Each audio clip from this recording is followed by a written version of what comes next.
Resurrection Man number 11, written by Dan Abnett and Andy Lanning, art by Jesus Saiz and Javier Pina.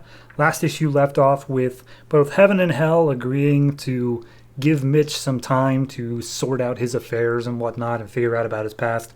And then they track on to the coordinates of Daryl, I think it was like transhuman something, and they're after him. So this issue picks up in Viceroy, South Carolina, the home of a whole bunch of stuff that they spend a whole page gushing over, but most of all, the 108-year-old Soda Cola bottling factory, because Soda Cola. So we open up with a tour of Soda Cola, and the guy's like, I'm Jerry, and this is Soda Man, our very own mascot and superhero. Not actually a superhero, but just like, a guy. So they walk through, and they're like, okay, here's all this bottling stuff, and it used to be that this was all done by human hands, but now, for sanitary reasons, and because we're in the future, we do it all with robots. And someone chimes up, and they're wearing sunglasses, so very suspicious. It's like, can we get into the actual bottling plant itself? And he's like, nope, for sterility reasons, we can't let anyone in there. Now, who wants to go to the taste testing part? And we see this woman and this man, both wearing sunglasses, look at each other. And cut to a few hours later, everyone's leaving, and we see a woman cleaning up at the end of the day. She pulls out a trash can and sees, wouldn't you know it, some wigs and sunglasses and whatnot. And he's like, oh man, it's so weird what people throw out nowadays. And then out of the shadows, we see a shadow creep out, and it's Mitch using his powers to block him and Kim.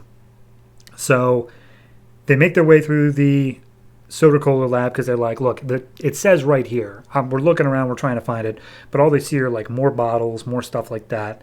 And as Mitch is exploring, he gets more and more like little memories. And by the way, it's transhuman. He gets more little memories. He's like, I worked here. Like, this was my first job way back when I was a teenager. Like, I remember this. And so he's looking around, and then they're like, look, there's nothing here. Like, we can't see anything inside the building. So finally Kim touches one of the walls of the building itself, and she gets this spark of like, wait a minute, look at that. And we look up, and this giant spiral glass tower is suddenly there that nobody saw before. And it's like, I don't know how to explain that. Maybe it's like special paint or something. Regardless, they took a key card or a transhuman's biometric signal off of the thing and manages to make its way into the building. And then Mitch just starts like remembering the codes. He just starts like typing it into the keypad, and it's like, I don't even know how I knew that, but I knew that. So they make their way inside. They take the elevator up. When it opens up, there's some guards waiting up there, and they're like, that's weird. And there's no one in the elevator, and it's pitch black. And then the shadows reach out, and Mitch takes them, the guards out, makes his way over to a computer terminal, finds out where Daryl's being kept, and then immediately just goes there, takes out the guards, and says, hey, Daryl, we're here for you. And he's like, Mitch, shouldn't have done that. I'm sorry. I'm here as bait. I told you I was a supervillain when we first met. Never trust a supervillain. And he blasts Mitch and away with like an energy weapon, and then all the alarms start going off. And Director Hooker is over the line saying like, all right, Mitch is here. We literally left bait for him, and somehow he still got the drop on us, so do not go in unarmed. The body doubles are after him. And then we see Director Hooker gets a call from his boss, and he's like, hey, I'm suiting up to go get Shelly. Don't make me come down there and do it myself. Like, his boss is coming down to see what's going on here.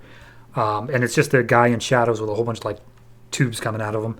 But anyway, Mitch and them, they're just fighting off Daryl, fighting off the guards, fighting off the body doubles. The body doubles, though, like, get the upper hand. They got guns trained on Kim and Mitch. And whereas Kim's fighting one of them hand to hand after she knocks the gun out of him, Mitch is just throwing up his shadow shield so the bullets don't hit him from the other body double. But then Kim takes a solid hit from the body double, which causes him to lash out. He throws one of the body doubles aside, and the other one just tackles him out the window. And there's this beautiful shot of, remember, this building is not like normally seen, so it's just this sky, and then all of a sudden there's a square with two bodies coming out of it and like broken glass just in the middle of the sky. It's wonderfully surreal. So they're fighting on the way down. Mitch he hits the ground first. He dies on impact. One of the body double that tackled him out just like snaps her neck back into place and says like, boy, it must suck to actually die, Mitch. Anyway, someone get down here before he wakes up. But he wakes up too soon, and now he has like energy vision power. And there's this beautiful thing here of he blasts the body double. Body double says, screw you. To which he says, no, screw you. So that happened. But anyway, she manages to get behind him. Gets him like in a headlock so he can't look back at her. And then they call in like a matter transporter thing, which the shock of him having gone through that is enough to knock him unconscious. So as soon as he gets back, they inject him with a little bit of a sedative, and then they're like, all right, Director Hooker, all yours. This only has 2 issues left, issue 12 and 0 issues. So I am very intrigued to seeing how it ends. I like that they brought back Daryl and they didn't make it a thing of like, Mitch, my old friend. Like they had a little hint there. Everyone in this is so duplicitous, but it doesn't ever feel cheap when someone betrays someone else. Like it's very much a thing of you never know where anyone's allegiances lie, which I feel is a very good parallel with like, okay, Mitch can't remember anything either. So he's having to go off this blind trust of certain people and then distrust of others. I like it. Personally, I think it's a very well-written series. So overall, I would give this one I give it a 7.5, and the only reason that I don't give it an 8 is that it does at times just feel like an extended fight scene. Like, as much as I do love the lines of, screw you, no, screw you, like, it is still just one full page to get that dialogue out. And it was all fighting the entire time. Like, everything from the moment they got Daryl to the end of the issue was just one long fight scene.